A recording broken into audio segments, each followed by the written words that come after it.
I think one of my goals tonight is if I can get 10% of those wearing blue shirts to be wearing red shirts when we leave, I think I've really done something.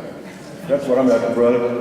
Well, listen, I tell you, I appreciate being here. Thank you for having us. We all appreciate the opportunity to be here and speak. I think that, I know all of us are getting the same questions sometimes. They ask us, they say, why are we sending good people up and keep getting the same results? And I say, it's not that we're not sending good people, it's that we're sending the wrong plan. And we never ask the right questions. I don't think we're asking the right questions. You see, you know, I and you, we've watched a lot of things happen for a lot of years, 35 years that I can remember, and nothing ever changes. And it's not a party issue. Nothing ever changes. And why is that? Oh, we'll have good years and bad, and we'll cycle in and cycle out. But I look at so many things that we've been kicking down the road for 35 years. How come we can't get those solved? I saw an email one time that said, you know, we got 535 people that make decisions for our country.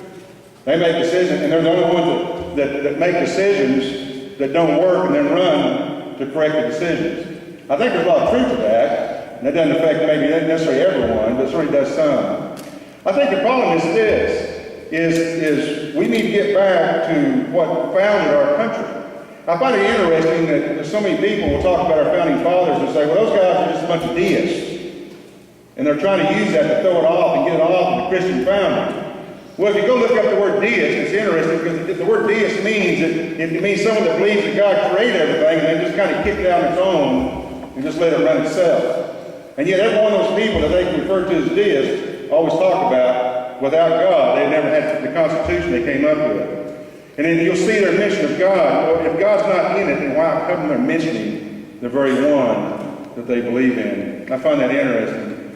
I say this, that we honestly, I know that all of us up here would agree, we've got the greatest Constitution ever known to man. And yet we don't seem to be using it.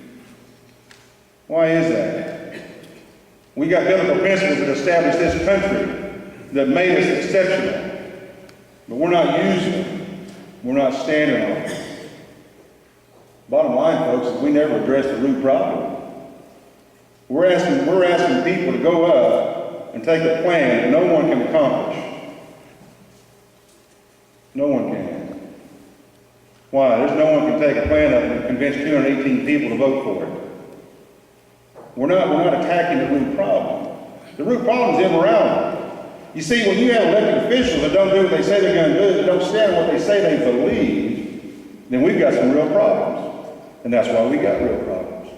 You see, we've got people that say that, in fact, they're sworn in to uphold the Constitution. There are times they don't. There are people that will sit there and tell you to your face that they're a Christian, which tells me they believe in biblical principles, but they don't vote them. Why is that? Well, in all fairness, I'm not throwing rocks at them, but I understand. You know, the scripture says that the fear of man will prove to be a snare. You see, the problem is these that proclaim all these beliefs have gotten ensnared. And it can happen to anybody. So understand what I'm saying. It can happen to any of us. But it's proved to be a snare because they've got a greater fear of man than they do of God. They've forgotten who they answer to. And when we send someone that understands that they're going to answer to one, you're going to be second on my list. I hate to disappoint you, but you would be second on my list. And when we get that fear back, then our decisions are going to be better. So what my plan is the only thing I know to do is this. I'm not going up to influence anybody. Because if I'm going to play that game, then that means they got to influence me, and we get into this cycle of death, I call it, that's been going on for as long as I can remember. The plan is not to influence. The plan is to hold accountable. I want to hold everyone accountable that says they believe those things and to start voting that way. And those that can't do that, well, that shows me that there are people that have literally no integrity. And you need to get those out. Because when you're put in a spot in a position like this to make those type of decisions, they better have integrity and they better stand on principle.